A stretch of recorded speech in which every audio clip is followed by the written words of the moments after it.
Hi everybody, Alex Employee here from Expert Forex, and in this video I'm going to show you how I go about balancing my currency exposure when trading portfolios. And here's a typical portfolio that is being traded, and there are the currencies that are on there in this particular portfolio. So what I want to do is I want to avoid being exposed to one particular currency or two particular currencies that dominate. Because if the yen, for instance, starts running away, I want to know that my portfolio is balanced so that it cannot suffer severely because of an overexposure to the yen.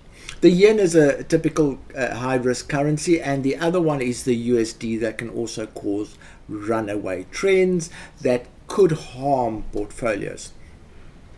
So let's have a look how I can use Excel to do that. So here is the portfolio. Here are the currencies that are being traded and the results being shown. So I'm going to show you how I take this list and find out which currencies have the most exposure. So what I'm going to do firstly is I'm going to take that list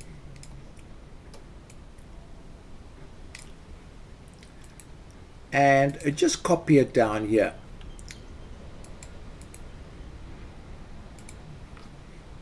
And there's a reason why I don't want to be part of that particular section.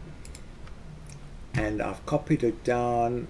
Let's see what and let's go down here.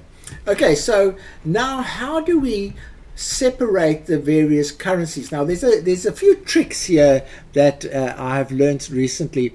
Firstly, Excel is actually quite intelligent. So if you want to make a list of just the first currency in this column and maybe a list of the second currency in that column, I'm going to show you a trick. So what you do is you just type in CAD, the first currency, then you type in the next one, pound. All right, so that's all. Now, so what you then do is you highlight this column and you press Control E, and it automatically continues that pattern. As you can see, it's extracted the first currency of that particular list. So let's do the next one. So we do CHF and we put New Zealand, and now again it will notice that pattern, and if I press Control E, there we are. It has extracted those. Now I've got the currencies separated. So what am I going to do now? So there's a way of counting the various currencies, and it does involve a formula. But before I do that, there's another way of getting those currencies. There's a formula, and if people that like formulas, we go left. The formula is left, and you go like that, and you highlight the row that you want to get the left formula in, and you go how many spaces? 3 spaces, because you only want to go that way, and boom, there we are. There's the formula up here, left and 3 spaces. Now if you want to do the other ones, you go is equal to right, boom. Excel is fantastic, it really is. And you go like this, and you also say 3, the last 3 in that list, and let's see, boom, there we are. How was that? Fantastic. Okay, so there are the 2 alternative ways of separating the currencies from the crosses. So these are crosses and these are independent currencies. So now let's say we want to now start counting these currencies. So there's a formula that is, and I'll show it to you. It says count if count. So what you do is you say count all this section here if it is, let's say, the CAD.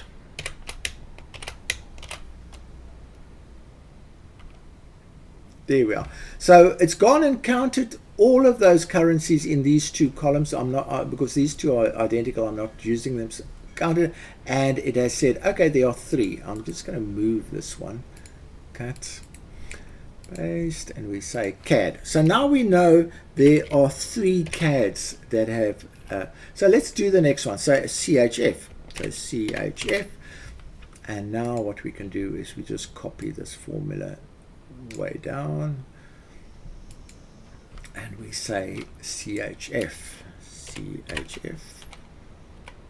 and enter. So there are 3 CHFs.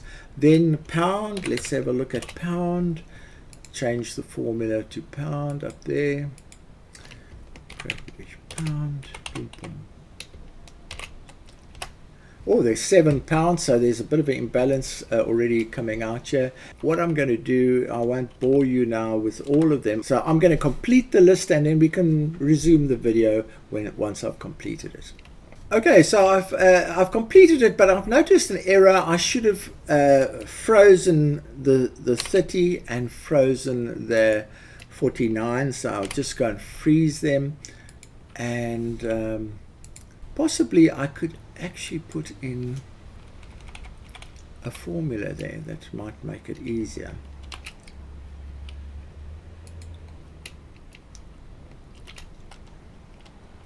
Okay, so now I've changed that formula. I've frozen those 2, and I've added the input there as a formula. So let's see if that helps if I go down here. Oh yeah, that's helped perfectly, because I've also put a formula in here to add the total of those exposures, and because there are 20 in this list, 20 crosses, there should be 40 currencies, and that's perfect. All right, so what have we learned from this? So we've learned that, for instance, we have an overexposure to the pound and an overexposure to the Aussie. Okay, so what can we do? So let's go look at if there's a cross for the pound and the Aussie. There's a cross for the pound and the Aussie. So what we could do is, and I'll just copy that just to remember what it was. Let's delete that.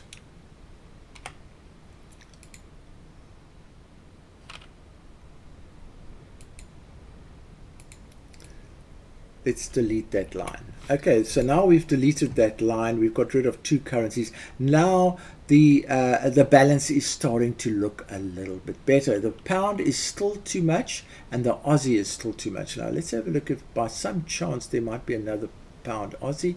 No, there's none there. And let's have a look what other overexposures there could be. That's quite balanced.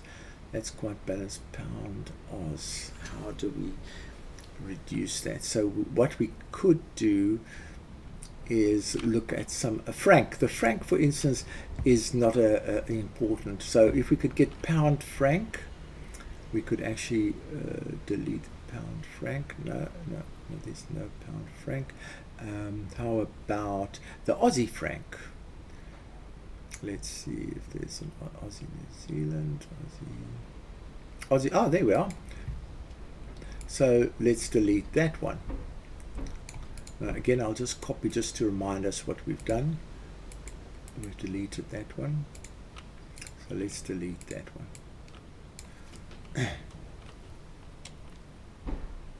Delete. Okay, so now the Aussie's coming in line with the other currencies. We still have a dominant pound, and it's a pity there's no pound franc around, because that would make a perfect deletion. The other thing to do is you could add other currencies that we haven't considered in there to bring the balance up from the rest. So let's have a look at the pound.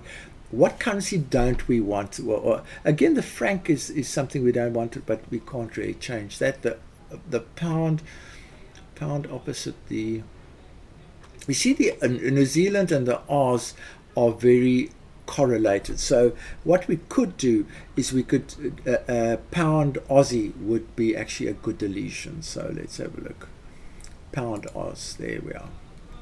Oh, we've already got one. That's interesting. So that's why that explains the duplication, and we delete that. Okay, so now the pound has come down. The Aussie's more in line with things. The euro, if anything, is a bit overstated. The yen too. The yen is a dangerous currency. I don't like the yen being overstated. So maybe the pound yen would bring a better balance in. So let's have a look if we've got a pound yen. Oh, no, oh, there we are. Pound yen, copy. So anyway, so you get the idea of how you balance your portfolio. So in other words, we didn't need a big portfolio like that, because these have imbalanced. Now we've got a reasonably well balanced portfolio. There are a few correlated. The New Zealand Oz is a little bit, it's 8 there. It's a bit they correlated currencies. The franc and the euro are also 8, also a little bit correlated there. So those are most probably currencies. So what we could do is the Oz New Zealand. Just let's delete that one. Oz New Zealand.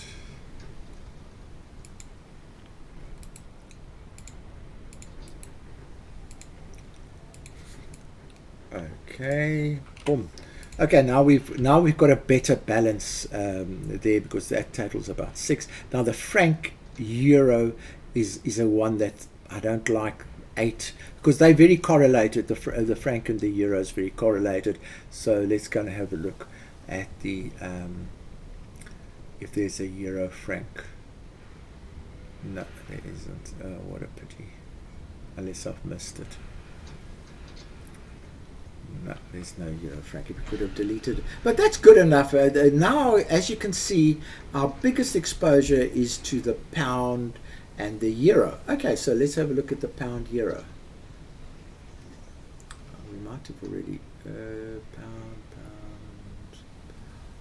Oh, there we are. So this is how you can balance your portfolio to not be exposed to. All right, so now we've got a nicely balanced combo. We've got the pound. No currency is overly dominant. So when you go to bed tonight and there's something crazy that happens on the euro, it's only going to affect a small percentage of your portfolio. If something happens on the USD, small percentage. If something happens on the pound, they have an election or something, a small percentage is affected. So that's how you get to a more, so that is a more balanced portfolio that we can see there. I'll just highlight it. That's fine. Yellow is good. So that's how you get to a more balanced, and you use Excel. You've just seen how I've done it. You can also add. So where you've taken currencies out, you can add new ones to create a better balance there. But that's how you can balance a nice portfolio. I just thought this might be interesting for you to see. This is my method of analyzing my portfolios and balancing them. Here's another example of a portfolio where I've done exactly the same thing. Here you can see I've analyzed them, and there is the portfolio. You can see this one has a yen overexposure, so I need to do something about that, and balance a few other currencies a little bit better. So I hope you found this video interesting. It's just a video about the type of things that I do to analyze results and analyze portfolios. So from me, Alex Deploy, Cheerio. Just a quick disclaimer, this video has been made as an educational, entertaining and informative video for its viewers. It is not personal advice, and what works for some traders might not work for you. Please consult your financial advisor before trading. Trading is very risky and you can lose all your capital. It is not a get-rich scheme. Past results do not guarantee future results. There is no guarantee of easy success or good results in Forex trading. You cannot achieve the same results in the future by simply copying strategies and settings used by other traders in the past.